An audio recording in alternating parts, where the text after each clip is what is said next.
பார்க்க போறோம். Saint Francis தேவாலயம் என்பது வரலாற்று சிறப்புமிக்க மிகவும் தொன்மையான தேவாலயம் ஆகும்.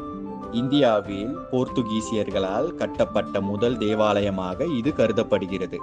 இந்த தேவாலயம் இந்தியா கேரளாவின் கொச்சின் என்ற இடத்தில் அமைந்துள்ளது. 1503ஆம் ஆண்டில் கட்டப்பட்ட போர்த்துகீசிய கோட்டையான கொச்சின் கோட்டையில் இந்த தேவாலயம் அமைக்கப்பட்டுள்ளது. இந்தியாவில் ஐரோப்பியர்களால் கட்டப்பட்ட பழைய தேவாலயங்களில் இதுவும் ஒன்றாகும். வாஸ்கோ ட காமா என்ற போர்த்துகீசிய கடற்பயணி கடல் வழியின் மூலம் இந்தியாவை கண்டுபிடிக்கிறார்.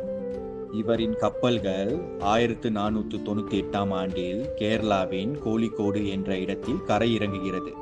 அதன் பிறகு கடல் பயணத்தின் மூலம் இந்தியாவிற்கு செல்லும் வழி கண்டுபிடிக்கப்பட்டதும் வாஸ்கோ ட காமாவை தொடர்ந்து அல்வாரெஸ் காப்ரா மற்றும் அல்போன்சோ டி அல்புகார்கே போன்ற போர்த்துகீசியர்களும் கடல் வழியின் மூலம் இந்தியாவை